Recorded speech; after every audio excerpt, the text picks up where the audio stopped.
So here we are. It's August. Can you believe it's August? It's August, a new month, a new theme for the month. This month of August invites us to pause for guidance, to rest, to have rejuvenation, and to prepare for the next leg of your journey. Taking this month of August, we welcome joy, we welcome innovation, authenticity, vulnerability, all of those things that give us an opportunity to evolve our thinking. It's time for a personal tune up to ensure that our life is aligned with our values and that we can continue on our path with wholeness and with joy. So I use the word tune up. Every now and then things need a tune up, don't they? Sometimes we just have to bite the bullet, so to speak, and like give up things for some time so that they can be tuned up. Like live without our car for a half a day or a day or so to let someone else align all of the mechanics and rebalance the fluids and all of those things. I'm sure Keith, with all of his experience in this area, could teach far more about a tune-up than I could. But even without his expert knowledge, we know this step is necessary, don't we? Because what happens if we don't? What happens if we don't tune up our car, Keith? You'll get stuck, right? If we don't get the oil changed and the fluids topped off and all that, the car's just going to stop functioning properly, and we could definitely get stuck because it would stop running altogether. And Lori and I learned some things recently about tuning up a computer here at the center. The computer was running slower and slower, and there were just some adjustments that needed to be made, just adjustments to give up some space so we had more memory or something like that. I don't understand cars or computers for that matter, but I do understand that the things needed to pause once in a while and put things back in order. And guess what? It's very advisable that we take a personal inner pause from time to time on a regular basis. So this month we're going to be talking about how do we take a spiritual pause to realign our lives. And this week, we're going to talk about taking a pause to learn. I want to share an old fable. It was written by Jean Pellegrino. And it goes like this. Long ago, when the world was very new, there was a certain lobster who was determined that the Creator had made a mistake. So he set up an appointment to discuss the matter. With all due respect, said the lobster, I wish to complain about the way you designed my shell. You see, just as I get used to one outer casing, then I have to shed it for another. It's very inconvenient and a rather waste of time. To which the Creator replied, I see. But do you realize that it is giving up of one shell that allows you to grow into another? But I like myself just the way I am, said the lobster. Your mind is made up? The Creator asked. Indeed, the lobster stated firmly. Very well, said the Creator. From now on, your shell will not change, and you may go about your business just as you do right now. That's very kind of you, said the lobster, and he left. Now, at first, the lobster was very content wearing the same old shell, but as time passed, he found that his once light and comfortable shell was becoming quite heavy and tight. And after a while, in fact, the shell had become so cumbersome that the lobster couldn't feel anything at all outside of himself. And as a result, he was constantly bumping into others. So finally, it got to the point where he could hardly even breathe. So with great effort, he went back to the Creator. With all due respect, the lobster sighed, contrary to what you promised, my shell has not remained the same. It keeps shrinking. Not at all, smiled the Creator. It has remained the same size. What happened is that you changed inside, within your shell. And the Creator continued, you see, everything changes continuously. No one remains the same. That's the way I've made things. When you let go of your shell and choose to grow, said the Creator, you build new strength within yourself. And in that strength, you will find new capacity to love yourself, to love those around you, to love life itself. This is my plan for each one. The wisdom of that story is perfect for today because inside ourselves, we are growing and shifting. And as our thoughts change, things change. And when things start changing, we often outgrow certain aspects of our shell of our lives. So what we teach around here is that how we choose to think creates our personal experience. That was one of our declaration. All thought is creative, and how we choose to think creates our personal experience. And how we choose to think. Do you know how many people don't realize that thinking and what we think about is a choice? Thoughts are so rapid fire that we forget that we can actually stop a thought and redirect it. We get into these thought patterns and thought habits, don't we? And what we learn here is that those thought patterns and habits are ingrained so deeply in our unconscious, our subconscious, that it takes focus and an effort to break them. It takes a pause. Because we know if we don't like the things that are showing up in our lives, the only way to change things out there is to start changing the way we think about things inside. But before we can change what we think, we have to become aware of what we think. And there's where the pause comes in, right? We have to pause this rapid thinking to observe our minds and notice what those thoughts are, and then we have to learn something new to put in our thought patterns instead. And then we have to shed the shell of what our old thoughts had created and be willing to grow a new structure to exist in. In my last newsletter article, before the one Susan wrote, where's Susan? Your article was awesome this week. But the one I wrote before that, I included a quote by Claude Bernard, the French scientist, and he said, "It's what we already know that prevents us from learning." It's what we already know. Can you relate to that statement? The truth is, once we learn one single thing, one angle on a subject or one perspective, we accept one opinion. That's our own opinion now. We can very easily get stuck in that place and become very resistant to receiving new information.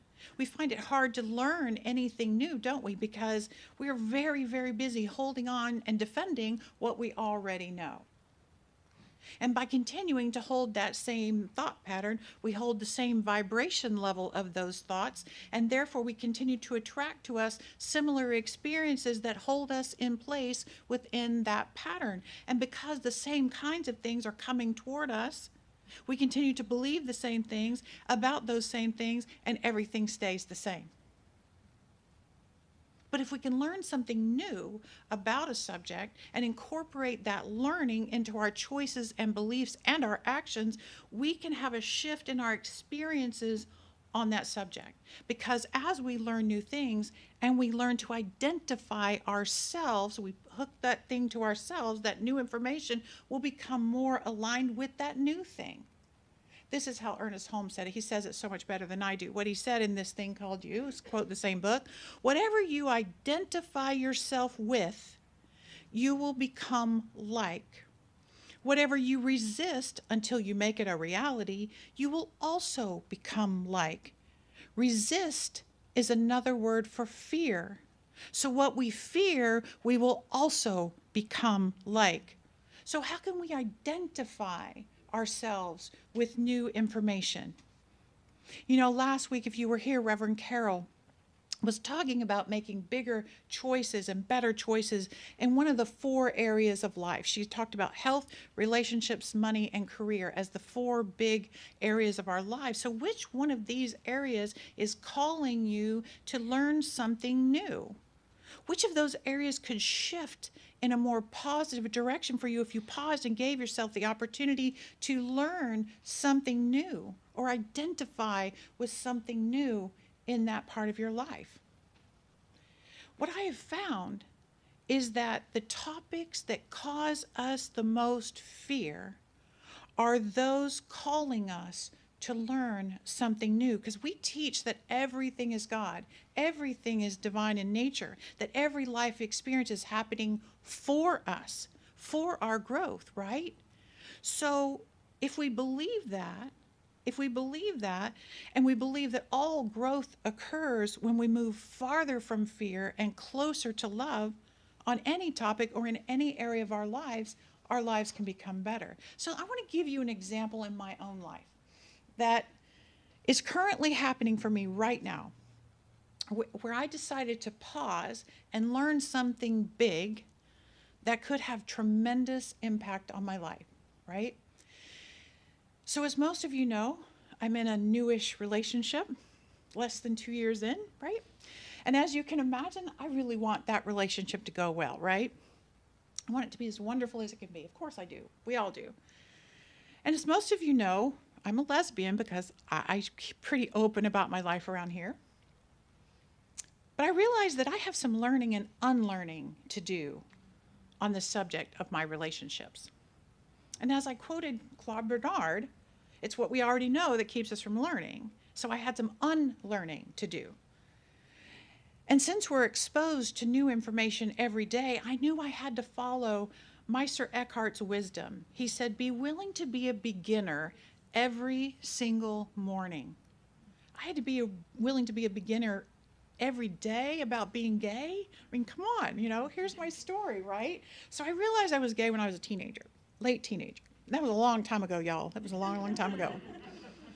And back when I was a teenager, being gay was not cool. It was not cool, especially in a small rural town in North Florida. Not cool. Homophobia was everywhere around me. In my family, it was in my school, it was in my church, and in small towns and big towns, in the laws that ruled our lives, in politics, in Hollywood, everywhere. Being gay was not cool.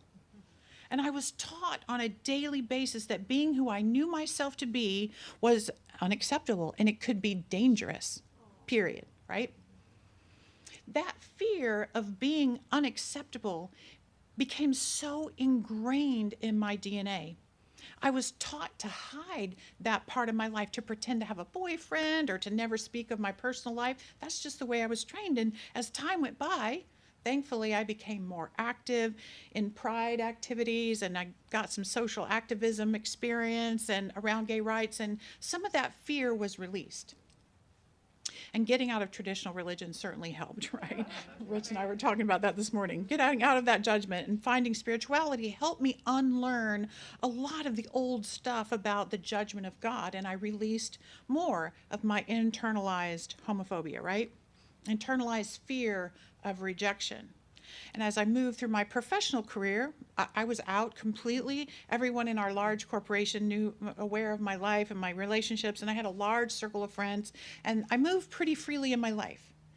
But recently, I became aware of some unlearning I needed to do and some new learning that I needed to pause and take care of. Here's the deal. I have never been comfortable being completely my lesbian self in public. This is the truth. I very seldom hold hands in public, walking down the street or anything like that, or in restaurants. I've never, my whole life. But did I mention I was in a new relationship? Yeah. Terry, my friend, does not have that reluctance at all. She's very comfortable. She's very comfortable in all that public stuff. So I soon realized I needed to learn something bigger for myself, so that I could have one of my most important God qualities, which is freedom. You've been around here. Freedom's one of my 3 big words, right? And I've been aware of that for many months now, thinking about this. But last week, something shifted in me. Something gave me pause to think and learn. So I've been watching this docuseries called Pride. It's on Hulu. And the show takes the topic of being gay in America through decade after decade during each episode. I see some nodding heads. Maybe you've seen it. It starts in the 1950s and it goes. So once I got to the 1980s, the decade I came out in, I told you it was a long time ago, y'all, I could see my life through that historical lens, and I learned why and how I was trained by the world to hide. How I learned my fear. Click. This light bulb went off in my head. I had a new thought that opened my mind and opened my eyes, and I began to look around for more evidence of this lesson, for more things to inform me on this subject. So last weekend, I was watching some Olympic coverage. Now, what I do in my house is I do not watch live television because I hate commercials. So I DVR everything. Well, when you're on a plane and you're watching the Olympics on television on the plane, you have to watch the commercials, right? So I saw commercial after commercial with same-sex couples being equally represented on all these commercials. They were like normal and celebrated just the same. And I paused and I really let that sink in. I let myself learn a new truth about society that I had never fully grasped and lived in awareness of on a daily basis. And then I looked something up. 70% in 2020, a poll was done, and 70% of Americans now approve of gay marriage. Like 70%. Suddenly I chose to identify with that truth, and I watched myself relax. And guess what? Spirit does it. I was immediately given a chance to practice, right? A chance to hold that new thought and practice something different. So Terry and I walked around Chicago holding hands. I let myself do that. I forced myself to practice accepting the world that had this perspective that I was refusing to look at. And we went to a small conservative town to a wedding in Indiana, and we were the only gay couple in the whole big crowd that we could tell, but we stood together and I had no fear or concern. It was so freeing. It was so freeing. I had to let go of the fear I had learned and held in place for 40 years. I had to pause long enough to learn something new. And then I had to act on that new information. I had to stop being on autopilot and submit my mind for a tune-up on one of the most impactful subjects in my life. I had to change my lobster shell. Now, I know most of you don't have a big issue with internalized homophobia to unlearn, but I guarantee you there is something that is asking you to pause for some new information. There is certainly an area in your life that you want to improve, a fear that you need to release, and learning is needed to have greater freedom in that area. This learning requires you to become teachable and open. And when you become teachable and open, messages and new information can come from miraculous and unexpected sources if you're willing to pause and take notice and lose your tight grip on what you're already holding that you know. Messages to grow and evolve and free yourself can come from just random people who cross your path, or television programs, or books, or commercials. Watch those commercials, or social media, or lessons like this, or just simply looking at the world around you. Once you open your eyes and ask your heart to see something in a new way, it will absolutely start showing itself to you. Because once that Pride documentary cracked open this firmly held belief that the American society was still resisting and fearing people like me, I saw evidence and more evidence day after day. Last night I was watching something, I'm like, did you see those couples? I'd still see it. Those messages literally flooded in from everywhere because I opened myself up to new learning, and it will happen for you too. Henry Ford says this: anyone who stops learning is old. Whether at 20 or 80, anyone who keeps learning stays young. The greatest thing in life is to keep your mind young. I can sign up for that, right? The more birthday candles I get, I need more sentences like that. See, I want to stay young and pliable in my life. I want that for all of you too. I don't just want it for me, I want it for you. And it takes this willingness to hold loosely that which you have learned up to this point. If you do not absolutely love a part of your life, or if you want to take something to a bigger level, Take a look at what you need to learn and what you must unlearn on that subject, right? And since you're here in this teaching, in this room, my assumption is that you are wanting to learn more about your connection with greater life, with this energy, and your power to co-create with what I call God. And Ernest Holmes says in this thing called You are to find the roots of your life in pure spirit.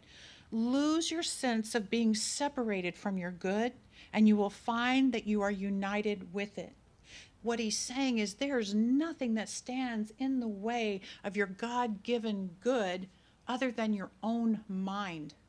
There is nothing that stands between you and your freedom other than the fear that you're holding in your own mind. And there is nothing to fear. And if all of this sounds inviting, all of these ideas sound great, if you're anxious to learn more about and find your roots of your life in pure spirit, I invite you to learn by going beyond these Sunday morning lessons, because I kind of call this the drive-through. You drive through and grab a quick meal, but the real meals are in our classes. And I'm going to start a beginner's class on September 8th. It's going to be a 5-week class. It's foundational, and it's all about this topic of learning to shift the things that you think in order to shift your whole life in a positive direction.